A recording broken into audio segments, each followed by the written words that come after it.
بسم اللہ الرحمن الرحیم۔ السلام علیکم ورحمۃ اللہ وبرکاتہ۔ ناظرین، آپ دیکھ رہے ہیں یوٹیوب چینل حسن خورشید اوان اور میں خورشید احمد ہوں۔ ہمارا آئیے قرآن پڑھے کے سلسلے میں ہمارا آج کا سبق ہے سورۃ ہود کی آیت نمبر 25 سے آیت نمبر 35 تک کا ترجمہ اور تفسیر مختصراً۔ سورۃ ہود قرآن پاک کی 11ویں نمبر پر سورت ہے۔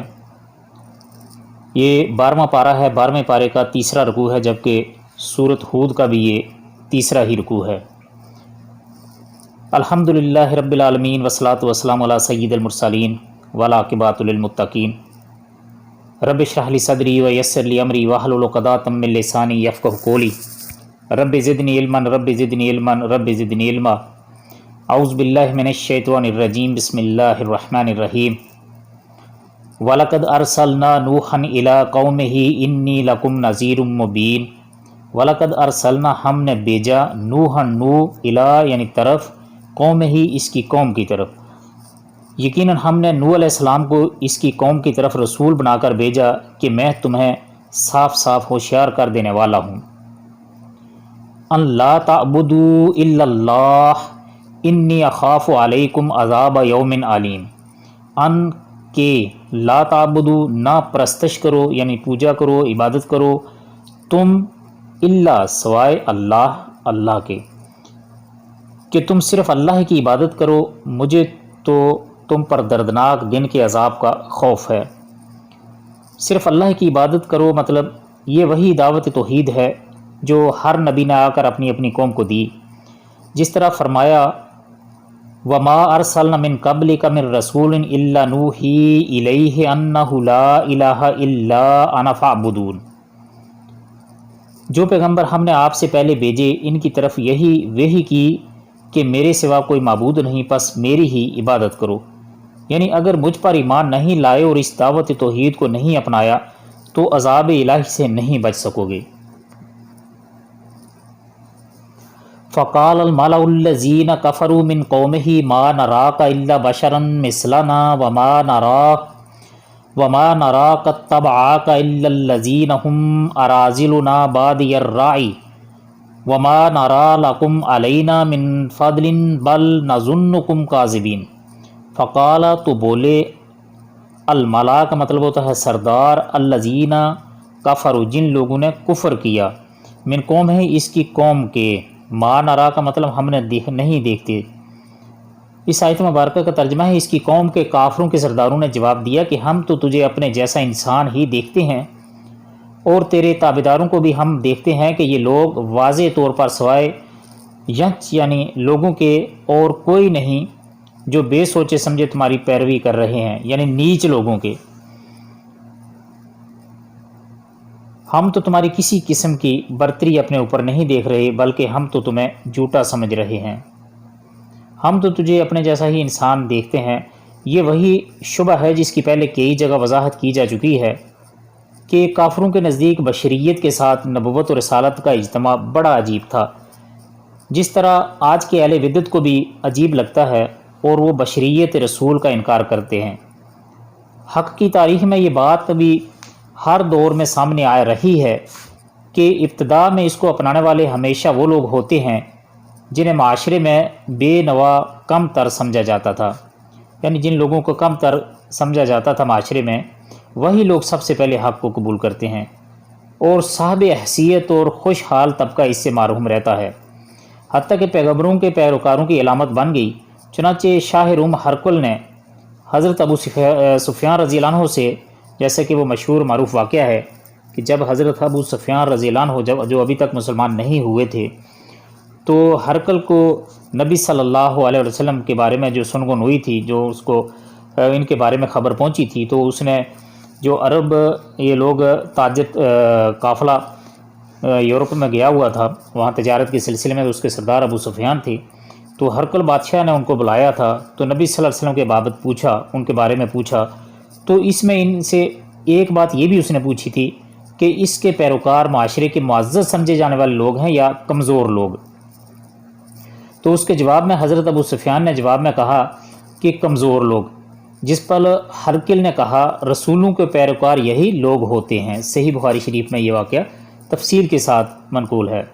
قرآن کریم میں بھی وضاحت کی گئی ہے کہ خوشحال طبقہ ہی سب سے پہلے پیغمبروں کی تکذیب کرتا رہا ہے، جیسا کہ سورۃ زخرف میں فرمایا وَكَذَلِكَ مَا أَرْسَلْنَا مِن قَبْلِكَ فِي قَرْيَةٍ مِّن نَذِيرٍ إِلَّا قَالَ مُتْرَفُوهَا إِنَّا وَجَدْنَا آبَاءَنَا عَلَىٰ أُمَّةٍ وَإِنَّا عَلَىٰ آثَارِهِم مُقْتَدِدُونَ، یعنی اور یہ اہل ایمان کی دنیاوی حیثیت تھی، اور جس کے اعتبار سے اہل کفر انہیں حقیر اور کم تر سمجھتے تھے، ورنہ حقیقت تو یہ ہے کہ حق کے پیروکار معزز اور اشراف ہیں، چاہے وہ مال و دولت کے اعتبار سے فروتر ہی کیوں نہ ہوں، اور حق کا انکار کرنے والے حقیر اور بے حیثیت ہی چاہے وہ دنیاوی اعتبار سے مالدار ہی کیوں نہ ہوں۔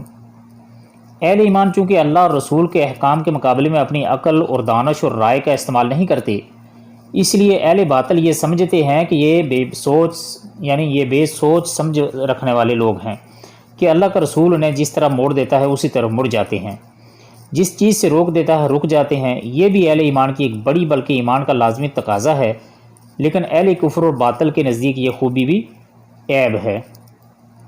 قال یا قوم ارأیتم ان کنت علی بینات من ربی وآتانی رحمۃ من عنده فعمیت علیکم انلزمکموها وانتم لها کارہون۔ قال، اس نے کہا، یا قوم، اے میری قوم، ارأیتم، تم دیکھو تو، ان اگر کن میں ہوں علی پر بینات واضح دلیل من ربی اپنے رب سے۔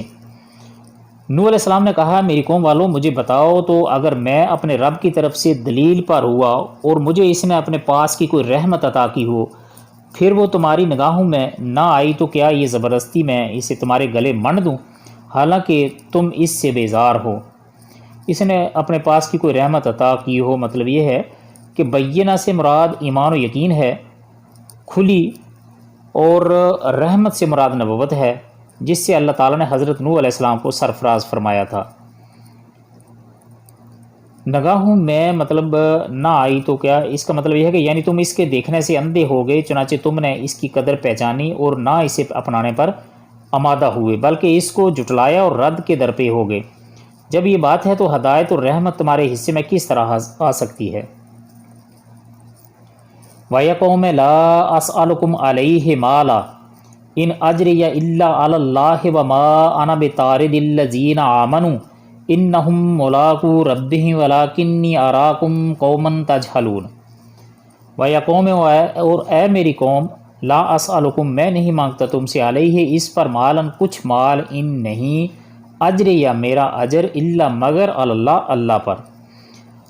میری قوم والو، میں تم سے اس پر کوئی مال نہیں مانگتا، میرا ثواب تو صرف اللہ تعالیٰ کے ہاں ہے، نہ میں ایمانداروں کو اپنے پاس سے نکال سکتا ہوں، انہیں اپنے رب سے ملنا ہے، لیکن میں دیکھتا ہوں کہ تم لوگ جہالت کر رہے ہو،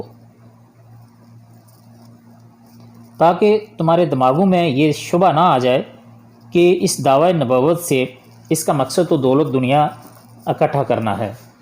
میں تو یہ کام صرف اللہ کے حکم پر اس کی رضا کے لیے کر رہا ہوں، وہی مجھے اجر دے گا۔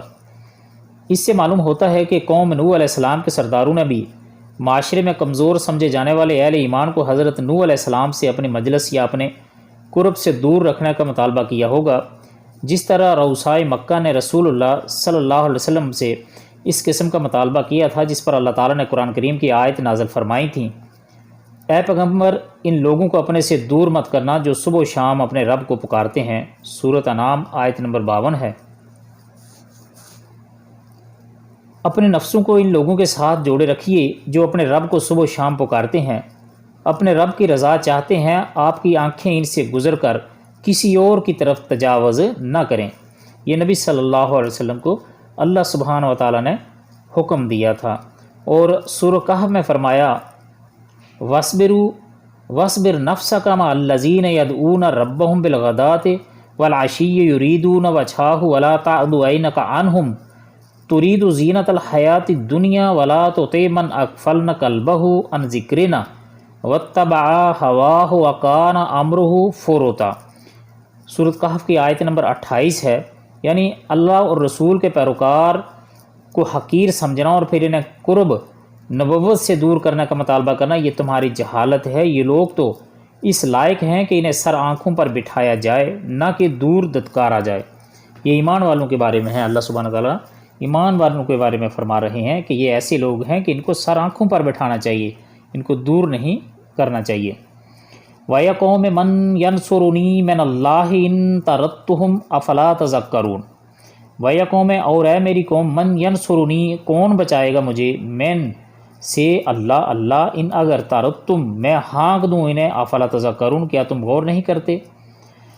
ترجمہ ہے، میری قوم کے لوگوں، اگر میں ان مومنوں کو اپنے پاس سے نکال دوں تو اللہ کے مقابلے میں میری مدد کون کر سکتا ہے، کیا تم کچھ بھی نصیحت نہیں پکڑتے۔ گویا ایسے لوگوں کو اپنے سے دور کرنا اللہ کے غضب اور ناراضگی کا باعث ہے۔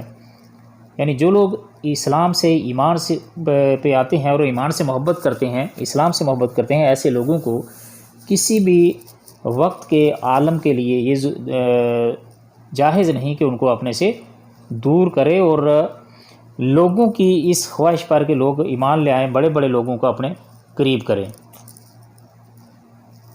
ولا اقول لکم عندی خزائن اللہ ولا اعلم الغیب ولا اقول انی ملک ولا اقول للذین تزداری اعینکم لن یؤتیہم اللہ خیرا اللہ اعلم بما فی انفسہم انی اذا لمن الظالمین۔ میں تم سے نہیں کہتا کہ میرے پاس اللہ کے خزانے ہیں، میں غیب کا علم بھی نہیں رکھتا، نہ یہ میں کہتا ہوں کہ میں کوئی فرشتہ ہوں، نہ میرا یہ قول ہے کہ جن پر تمہاری نگاہیں ذلت سے پڑی رہیں انہیں اللہ تعالیٰ کوئی نعمت دے گا ہی نہیں۔ ان کے دل میں جو ہے اسے اللہ ہی خوب جانتا ہے، اگر میں ایسی بات کہوں تو یقیناً میرا شمار ظالموں میں سے ہو جائے گا۔ جن پر تمہاری نگاہیں ذلت سے پڑ رہی ہیں انہیں اللہ تعالیٰ کوئی نعمت دے گا ہی نہیں، مطلب یہ ہے کہ بلکہ اللہ تعالیٰ نے انہیں ایمان کی صورت میں خیر عظیم عطا کر رکھا ہے، جس کی بنیاد پر وہ آخرت میں بھی جنت کی نعمتوں سے لطف اندوز ہوں گے، اور دنیا میں بھی اللہ تعالیٰ چاہے گا تو بلند مرتبہ سے ہمکنار ہوں گے۔ گویا تمہارا ان کو حقیر سمجھنا ان کے لیے نقصان کا باعث نہیں، البتہ تم ہی عند اللہ مجرم ٹھہرو گے کہ اللہ کے نیک بندوں کو جن کا اللہ کے ہاں بڑا مقام ہے تم حقیر اور فروما سمجھتے ہو۔